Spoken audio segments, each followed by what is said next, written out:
Hello! In this video, we're going to look at how we perform sensitivity analysis on the payoffs during our decision-making process. So remember what sensitivity analysis is all about is seeing how much we can change one variable in our model before we alter the decision that we're going to make. In this video, I'm going to be looking at a question very much like you would see in your assignment.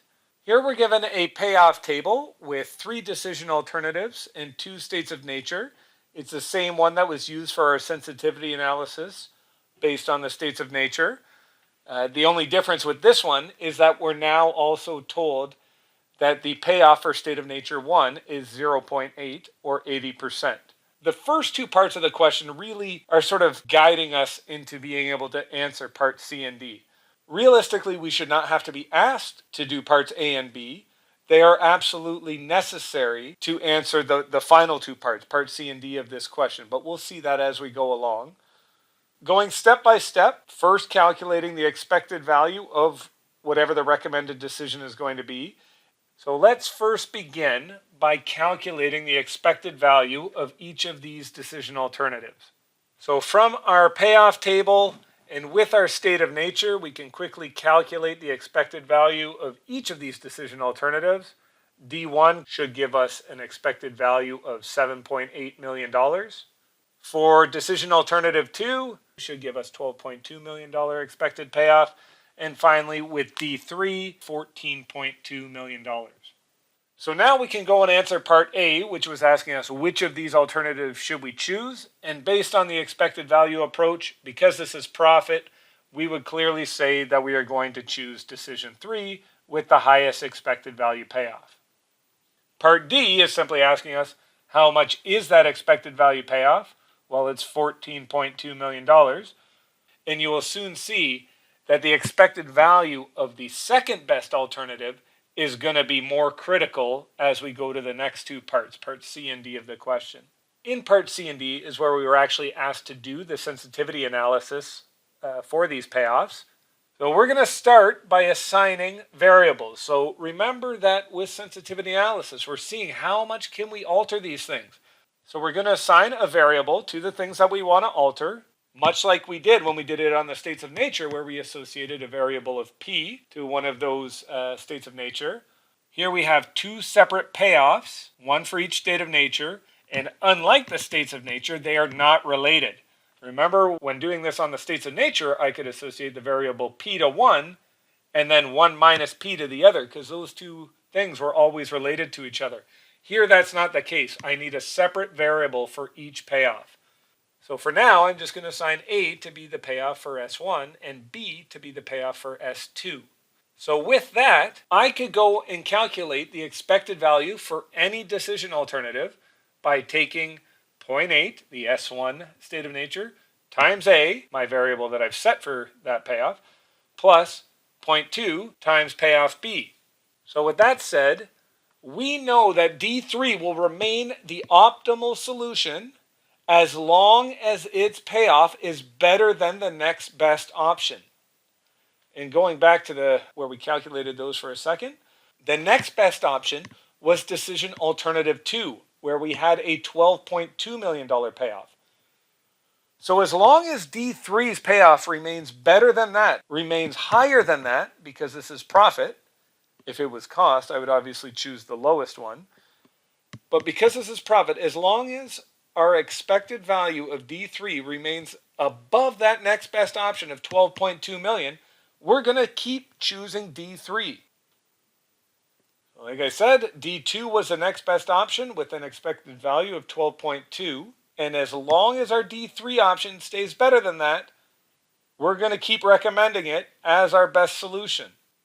So that is to say that the expected value of D3 is 0.8A plus 0.2b, remember we can do that for any of the expected values, as long as it is greater than 12.2, our next best option, D2, we're going to continue to pick D3.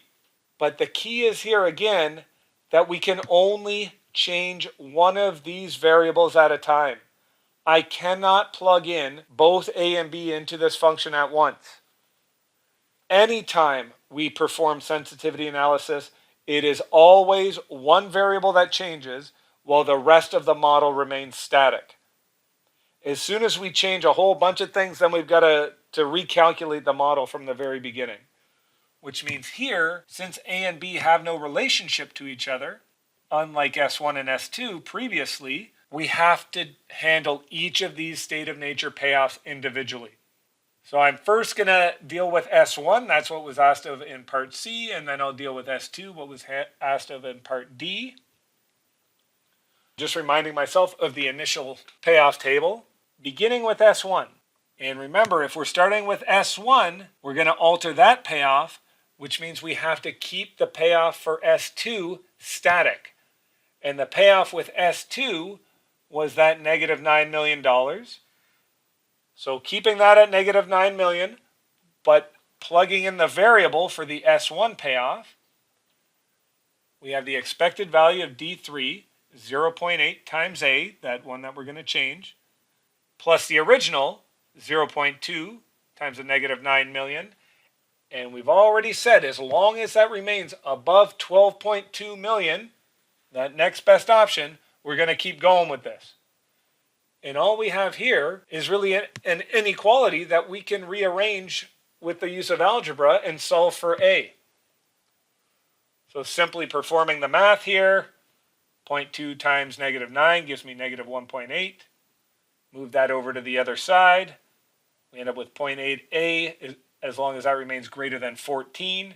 Divide the 0.8 to the other side as long as a remains greater than 17.5. Remember here that our payoff was $20 million originally. Well, obviously if this increased, we would continue to pick it. That would only make this expected value higher. So when we're doing this with profit, what we should find is that this payoff that was originally 20 million, we're seeing how low can this possibly drop and still have me pick D3 as my alternative. And that's exactly what we found. We found that this can drop from $20 million down to 17.5 million. And if it dropped below 17.5 million, I would then move to D2 as my recommended solution. So $17.5 million would be my answer for part C in this question. And now we're going to go and do the same thing for S2, which is our answer for part D. And again, what we should find, right? If this goes up, obviously I'm going to continue picking D3. What we're going to see is how much can this drop from here and have me still pick D3? How much can this drop with still giving me an expected value profit higher than that $12.2 million? So exactly like we just did, we're just going to repeat that for S2, but now we're going to keep the payoff associated with S1 static. We're going to keep that S1 payoff at $20 million. And as long as that remains better than that next best option of 12.2 million, we stick with this. So again, we have a linear inequality that we just need to shuffle stuff around and solve for B. So as we work around this function, what we should find is that yes, just like we thought logically, this wasn't going to go up. This was never going to go up. If this is profit, these are only going to go down. If they went up, obviously we'd stick with the same one. So here we found that originally we had a $9 million loss associated with the S2 state of nature. We just found that that can drop from a $9 million loss all the way down to a $19 million loss, and we would still pick D3 as our recommended solution. Again, what we are doing with sensitivity analysis is seeing how much we can alter one variable in our model and still continue to pick the same solution as we are picking. How far can we push that envelope until it causes us to choose a different alternative? I hope this video helps. As always, please email me any questions that you may have. Thank you.